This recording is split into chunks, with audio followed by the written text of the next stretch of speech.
This is not your typical video that you normally get from the co-op, but we wanted to take this time to bring some clarity to some information that has been circulating to our members and vendors. And we want to thank you for those who have brought that to our attention. I have with me today John Haggerty, our Director of Member and Vendor Relations, as well as Duane Lock, the President of River Oaks Energy. Thank you for joining us today. I want to start by saying that those of you who know us know that we conduct our business with integrity at the co-op with our members' best interest in mind. And one of those processes is how we bring in a vendor.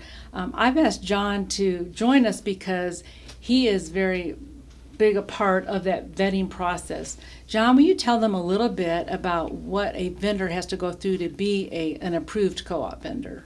Yeah, Patty, I like that you call it a process because that's exactly what we have for it. It is a process. Bringing on a new vendor, it could take several months. Something that we want to do on the onset is we want to make sure that the vendor is sustainable, that they have longevity, because what we want is a lasting relationship. So as we go through this process, we meet with these vendors several times, whether that's in person or via Zoom. We do our due diligence, doing reference checks. We check Google reviews and that sort of thing. One of the big things that we look at as well is this vendor gonna be somebody who can meet the needs rightly of our members? Do they work well in the space of nonprofit? Is our partnership going to be one that works well? So that's something we look at because like I said, we do want lasting relationships. With the process, it could take up to several months before coming to that agreement, getting it signed. But in the end, we want a vendor who's going to work well with nonprofits, who's going to work well with us, and who's going to stay for a long time as a vendor of the co-op. And we listen to our members. Several of our members have recommended vendors that we have actually ended up going with. So thank you, John, for sharing that. So Duane, share a little bit about what your values are as a organization, and what about your processes?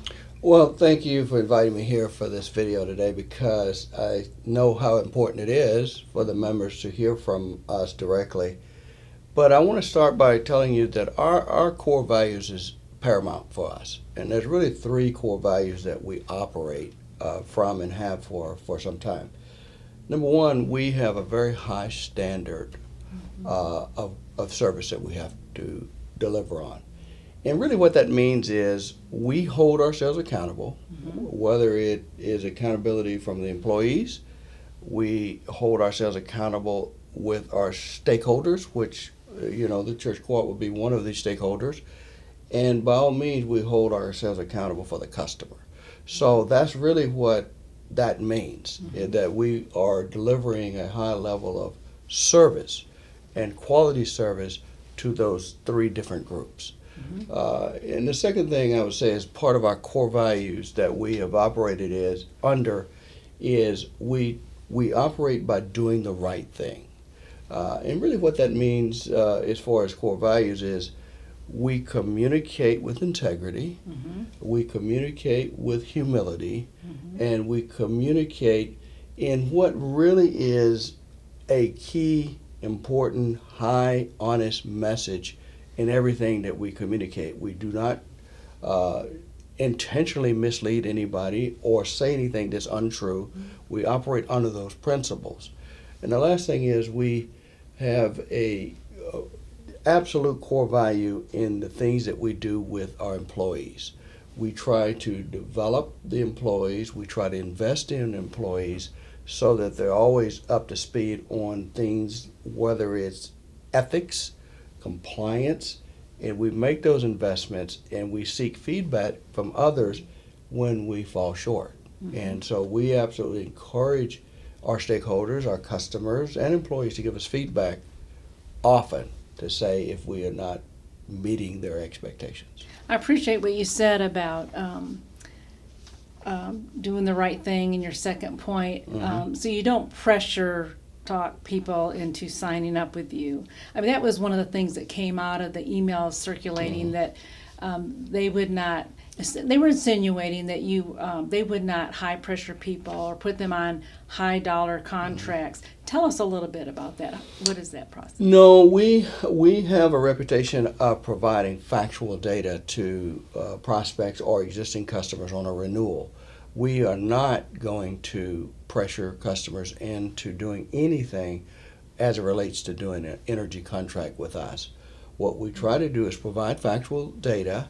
We try to let them know what may be happening in the market that may be urgent in nature, because in Texas with ERCOT, we do have a bit of a volatile market where we do have periods of high demand, which may drive up rates.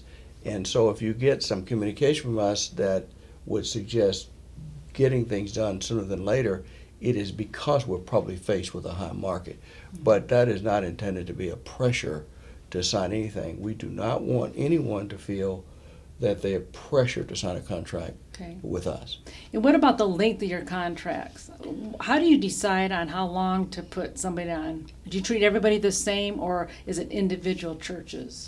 It's driven by individual churches, because each individual church has a set of meters, one or more, that has a snapshot of your historical usage pattern. And that is what drives the rate. So, for example, what we look for in providing recommendations to the members, we look for the sweet spot. We look for the best options for the customer. And in Texas, you can go from 12 months to 84 months and anywhere in between.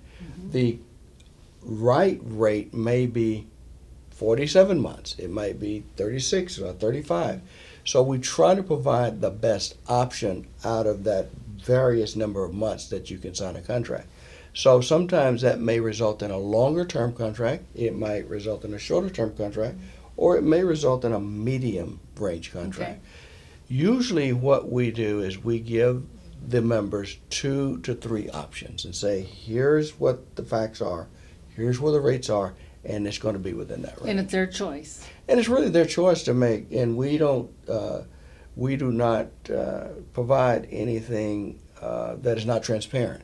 So when we provide the rates, it'll say, okay, here's the 12-month, and here's a list of providers that the rates are offered from.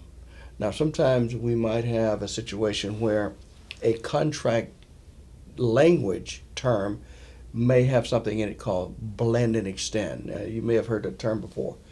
Essentially what that allows someone to do if they want to go 48 or 60 months is, if the market were to fall between now and that 48-month term, let's say 20%, that language gives you the ability to blend down that rate with a new market that has fallen from when you signed originally.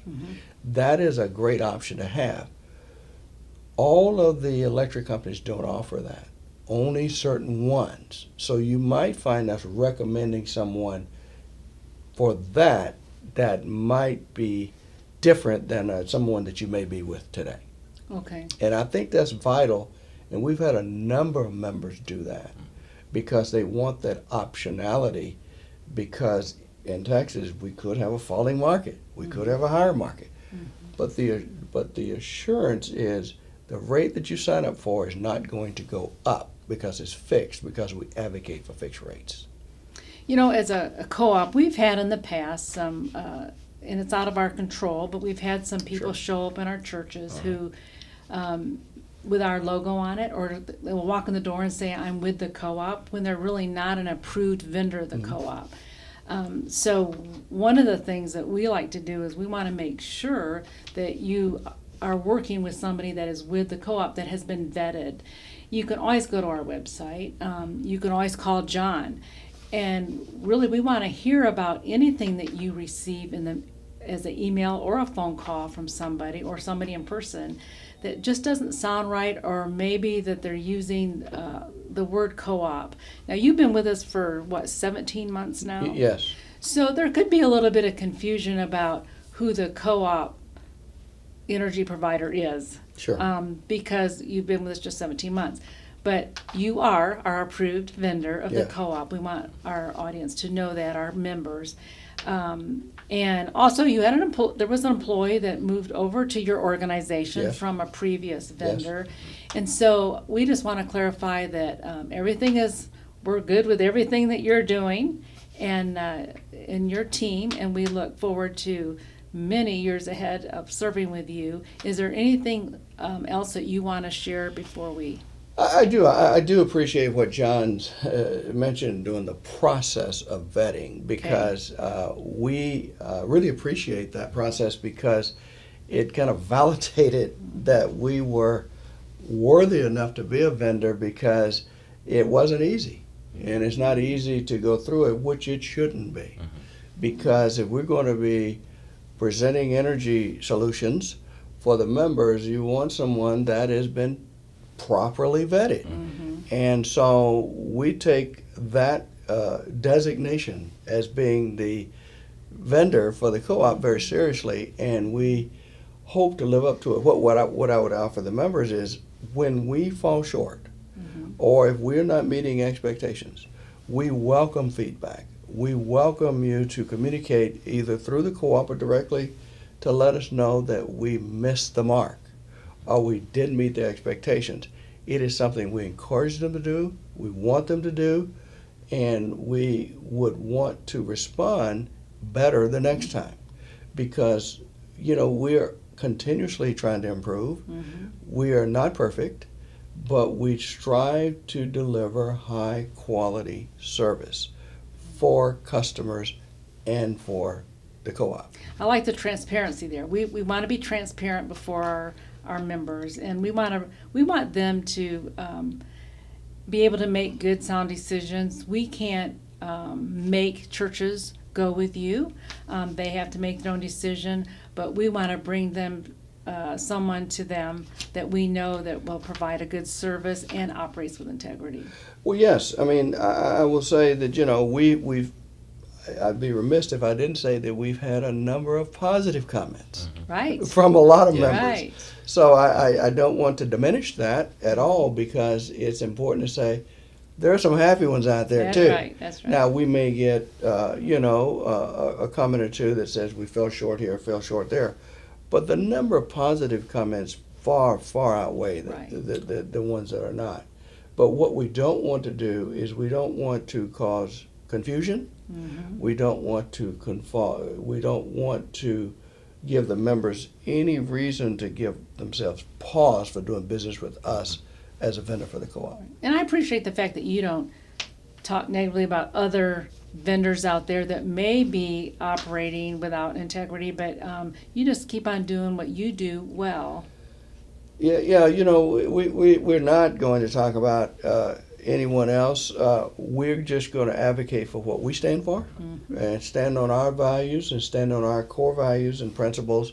It's worked for us for many years, and we have not had to change that, because the values have been solid.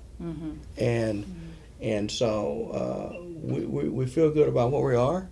I think where we are in ERCOT, you need to be in tune with the market. You need to be in tune with the customers. You need to be in tune with where the marketplace is going. And we feel very fortunate to be in a position where we have all the resources necessary to deliver for the members. Well, thank you, Duane and John, for joining me today, and I hope this has been helpful to you as our members.